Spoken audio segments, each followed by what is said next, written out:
Assalamualaikum warahmatullahi wabarakatuh. Bismillahirrahmanirrahim. Alhamdulillahirabbil alamin. Wassalatu wassalamu ala asrofil anbiya wal mursalin sayyidina Muhammadin wa alihi wa sahbihi ajmain, amma ba'du. Kali ini Al-Fakir akan membacakan kitab Tanwirul Qulub terkait nafsu dan pengaruhnya. Di kitab Tanwirul Qulub, Syekh Muhammad Amin Al-Qurdi menjelaskan di halaman 465. Bismillahirrahmanirrahim. Wa'lam summa'lam, maka ketahuilah, kata Syekh Muhammad Amin Al-Qurdi, anna nafsah, sesungguhnya nafsu itu latifatun rabbaniyatun. Nafsu adalah latifatun, sesuatu yang lunak, rabbaniyatun, yang menjadi nahkoda. Wahiyah, dan bermula nafsu itu, ar-ruhu, ialah ruh, qabla ta'alluqiha, sebelum berhubungannya nafsu bil ajsadi, dengan beberapa jasad. Jadi nafsu ini adalah sesuatu yang lunak, yang menjadi nahkoda, yang menjadi kapten lah. Dan nafsu ini sebelum berhubungan dengan jasad, sebelum menyatu dengan jasad, adalah ruh. Dikatakan nafsu karena sudah menyatu dengan jasad. Sebelum menyatu dengan jasad, nafsu itu disebut ruh. Wa qad khalaqallahu arwaha, wa qad khalaqallahu, dan sungguh Allah telah menciptakan al-arwaha, terhadap beberapa ruh, qabla al-ajsadi, sebelum jasad. Allah lebih dulu menciptakan ruh sebelum menciptakan jasad. Fakanat, maka ruh ketika itu, haina idzin, ketika itu, sebelum menyatu dengan jasad, maka ruh itu fi jiwadil haqqi, berada dalam perlindungannya Allah, berada dalam lingkungannya Allah, wa qurbihi, dan dekat dengan Allah. Awal mulanya sebelum menyatu dengan jasad. Falamma amarahal haqqu, namun ketika memerintah terhadap nafas, al haqqu, siapa Allah, anta ta'allaqo, agar si nafas tersebut berhubungan, menyatu, bil ajsadi, dengan beberapa jasad, maka arafat, sudah mulai kenal nafsu itu. Kenal dengan apa? Kenal al-ghairu, terhadap yang lain selain Allah. Awalnya kan hanya kenal pada Allah, karena hanya berada dalam lingkungan Allah, hanya dekat dengan Allah. Menyatu dengan jasad, karena di jasad lengkap, ada mata, ada telinga, ada hidung, ada mulut, ada tangan, ada kaki. Sudah mulai kenal pada yang lain. Sudah kenal dengan dinginnya angin, sudah kenal dengan rasa suhu yang panas, sudah mulai kenal dengan warna-warna, sudah mulai kenal terhadap terangnya cahaya, sudah mulai kenal dengan lapar, dengan haus, sudah kenal dengan kebelet, ingin buang air kecil, ingin buang air besar, ketika sudah menyatu dengan jasad. Akhirnya fahajabat, maka si nafsu tersebut setelah menyatu dengan jasad sudah mulai menghalangi diri, sudah mulai ketemu dengan hijab, penghalang hubungan, an hadratil haqqi, dari berhubungan dengan al-haq. Jadi sudah mulai terhalang dari berhubungan dengan Allah, yang asalnya hanya kenal pada Allah, karena sudah mulai kenal pada yang lain, sudah mulai terhalang dengan Allah. Kenapa? Bisa babisyudiha, disebabkan karena sebab sibuknya si nafsu tadi dengan kemauan jasadnya, dengan kemauan badannya, dengan kemauannya mata, dengan kemauannya telinga, dengan kemauannya mulut, kemaluan, dengan kemauannya perut, kemauannya tangan, kemauannya kulit, kaki. akhirnya anhu ta'ala, mulai jauh dari Allah, mulai lupa sudah dari Allah. Falidzalika, maka karena itu ihtajat, nafsu butuh. Di saat nafsu sudah mulai lupa pada Allah, terhalang dengan Allah karena sudah mulai kenal pada yang lain, akhirnya ihtajat, nafsu membutuhkan ila mudzakirin, pada mudzakir, sesuatu yang bisa menyadarkan. Qala ta'ala, Allah subhanahu wa ta'ala berfirman, wa dzakir fa inna dzikra tanfa'ul mu'minin. Jadi butuh mudzakir, karena zikra itu peringatan bermanfaat terhadap orang-orang yang beriman.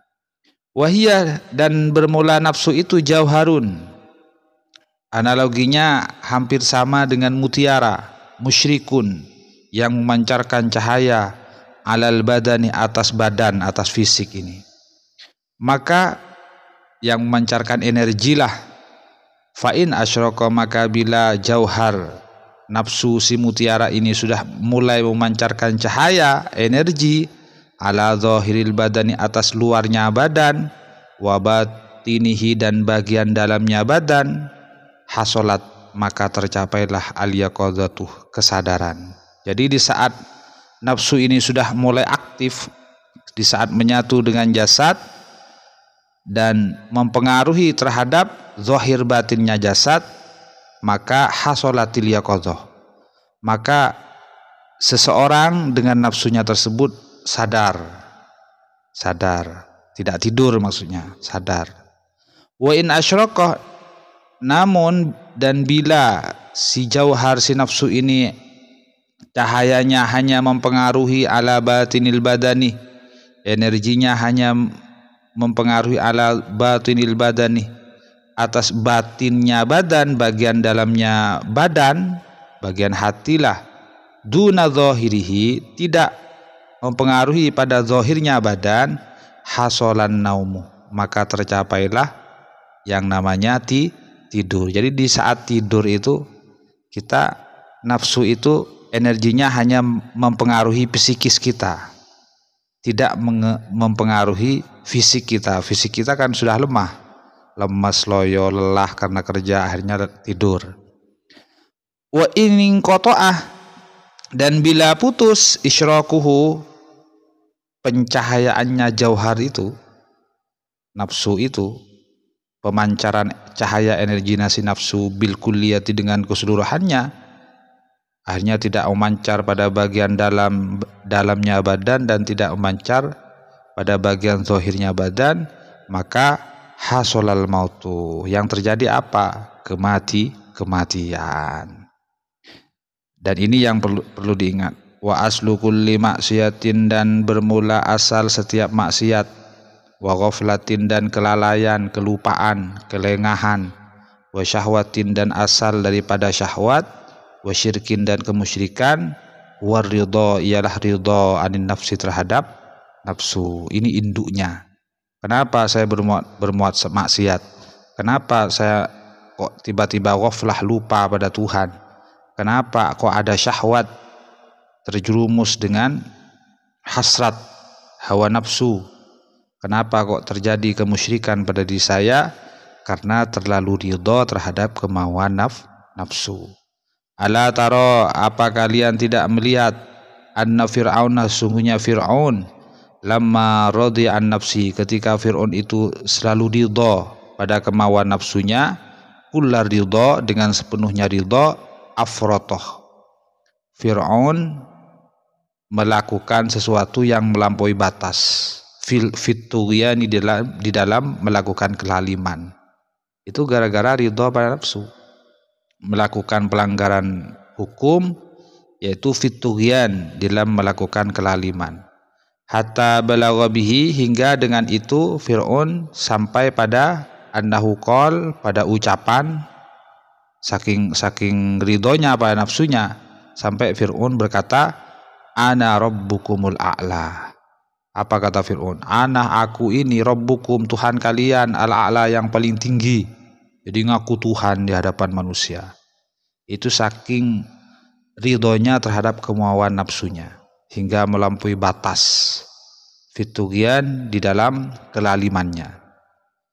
Wa aslu kulli ta'atin, dan bermula induk dari setiap ketaatan, wa yaqadatin, dan induk dari setiap kesadaran, wa ifatin, dan perlindungan diri, wa musyahadatin, dan kesadaran hati, huwa adamur ridha, ialah tidak ridha anha dari nafsu. Jadi kenapa kok tiba-tiba si fulan taat sekali, sadar sekali, iffah, sangat melindungi dirinya, dan musyahadah, hatinya betul-betul terbuka, tidak buta, karena dia adamur ridha anha, tidak ridha terhadap kemauan nafsunya. Maka fahina idzin, maka ketika itu la syai'ah, tidak ada sesuatu anfa'ah yang lebih memberikan manfaah lil abdi pada seorang hamba min tahdzibi nafsihi, daripada mendisiplinkan nafsunya. Maka tidak ada sesuatu yang jauh lebih manfaat bagi seorang hamba daripada melakukan proses pendisiplinan terhadap nafsunya. Demikian, semoga menjadi tambahan ilmu yang bermanfaat, barokah bagi kita semua. Benarnya dari Allah, kesalahan dari kebodohan saya sendiri. Semoga mutolaah kali ini menjadi asbab bertambahnya ilmu yang bermanfaat, barokah bagi kita semua, menjadi asbab bertambahnya hidayah dan taufik bagi kita semua.